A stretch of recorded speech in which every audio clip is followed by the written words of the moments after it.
All right.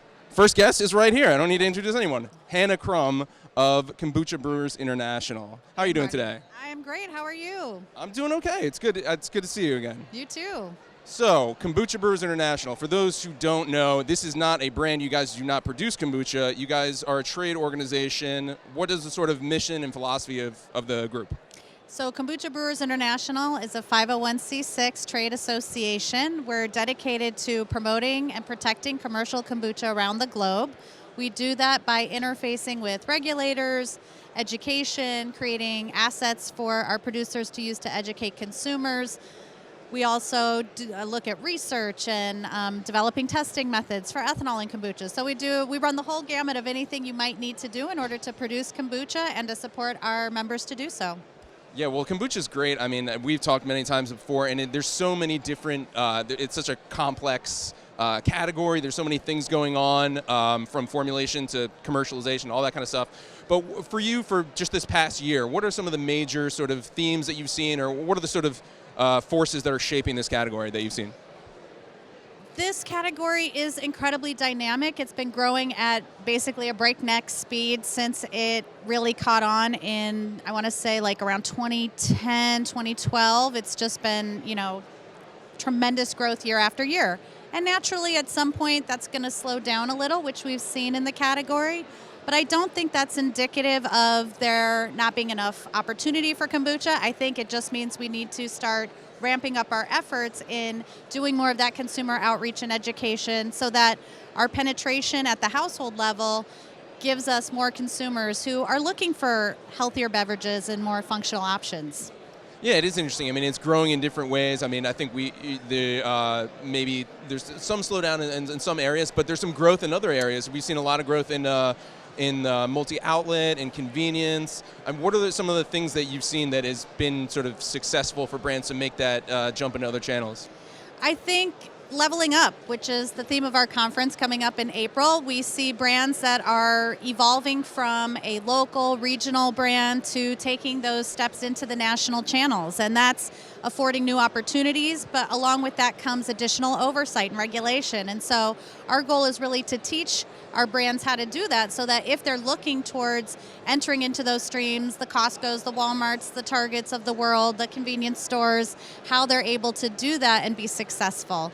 Kombucha is kind of an interesting product. It's more like a piece of fruit than a typical soda, at least the vast majority of them. Being a raw living product means we have shelf life concerns, supply chain issues, and all kinds of fun things that we've been tackling over these past few years. And that's really what we're focusing on in 2020 is helping to create more solutions for folks so that we can be in these more traditional channels that require longer shelf lives and different types of handling.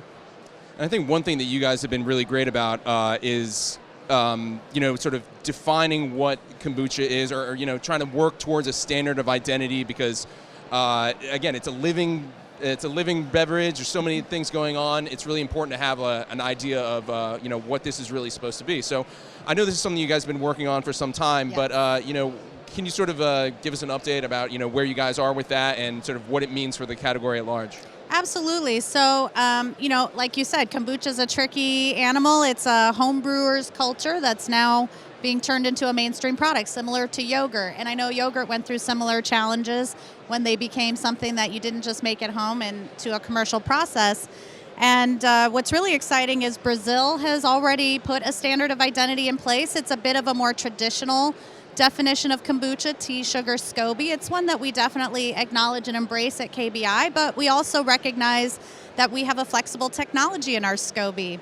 That's an acronym for symbiotic culture, bacteria, and yeast. And basically the bacteria and yeast can ferment a wide variety of substrates, including tea, coffee, herbs, and all kinds of things. And so our goal really, we're sort of shifting away from standard of identity, which is a very legal, promulgated through the FDA and various government entities, to more of a code of practice. So we're wanting to self-regulate, but in order to do that most effectively with such a new category, we need to allow room for innovation and growth and experimentation and research. Other categories have had hundreds of years, billions of dollars in order to fully understand their products and processes, and heck, they probably aren't done yet.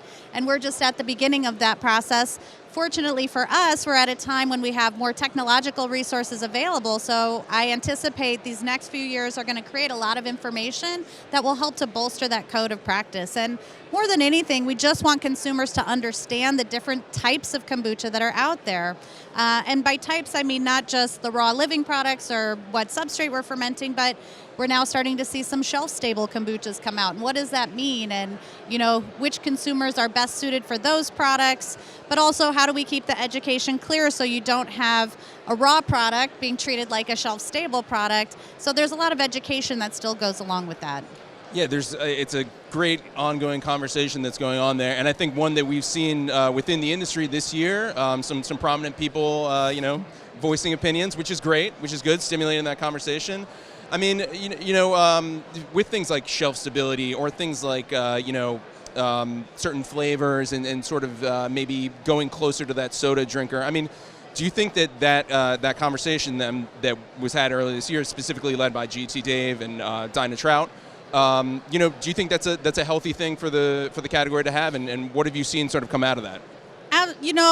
This is a category that started with a single leader, and whenever other people start to take your market share, you're going to feel a little defensive, and that's not to justify one person's remarks or another, but competition feels more intense when you haven't had it for a long time. And I think it's a great conversation. It leads us to be able to talk about things in a different way. And every growing pain means we're growing. It also means that it gives us an opportunity to come together, unite, and really have these conversations, not just in public, but also in private, so that we can unite and figure out where our common ground is. But I think, as they say, no such thing as bad press. It's certainly shown a spotlight on our industry yet again, and that means people are paying attention. People care. They want to hear these conversations. They want to know what's going on. But, these are tremendous people who have a lot of respect for each other, and I think the other lesson out of this is, being more media savvy, right? Sometimes we feel like reporters are our best friends, and not to say we aren't friendly. What? But sometimes things can be misconstrued, and so you have to be really conscientious about the message you're communicating, especially with media. One thing that you touched on earlier that I want to circle back on is regulators and regulation, because I know you guys have been, this isn't just internal people in the category kind of issue. You guys are lobbying Congress. You guys are trying to get sort of the rules changed so kombucha is treated, differently than other alcoholic products, because it is not those type of products. Correct, and I think this again goes back to that fruit analogy, right? Even fruit will create trace amounts of alcohol. Alcohol is a preservative, and we have as a country, we have a tumultuous history with alcohol, being through Prohibition and all of that, and so the legislation we're trying to do is just simply create a buffer zone. Nobody's reaching for a 6-pack of kombucha on the weekend expecting to get sloshed or wasted like you might with other types of alcoholic beverages. And so these laws were never intended to tax kombucha as an alcoholic beverage. Nobody's consuming it in that way. And so the Kombucha Act specifically is just to create that little buffer zone, as well as harmonize with accepted alcohol levels from other countries. So our neighbors to the north, Canada, have a 1.15, to the south in Mexico, 2%. And so what we're asking is a 1.25%, just to sort of, be a middle ground between those things. And again, we're not expecting, moreover, our producers are sending out their products in compliant levels, but as we remarked, these supply chain issues, and if it's not handled properly, can potentially lead to a slight amount of drift. And so this just creates that buffer zone. But part of, speaking to your point about regulators, is I was in Australia earlier this year meeting with government officials talking about ethanol and kombucha. We've had great innovations in the category in terms of tank design. So again, we're tip of the iceberg, but we're really learning how we can control our product and process, and that's the type of information we want to keep giving to our producers, so they feel more comfortable making compliant products, but we also have this slight buffer zone just in case. And that way we're able to stabilize the market. Brands can feel confident to invest in new employees, to expand, knowing that they don't have this regulatory breathing down their neck. Absolutely. Well, guys, Kombucha Brewers and brands out there, talk to Hannah. This is one person you're going to want to know. Thank you so much for joining us. Thanks, Marty. It's Great been a to see pleasure. you. If you like this video, don't forget to hit subscribe.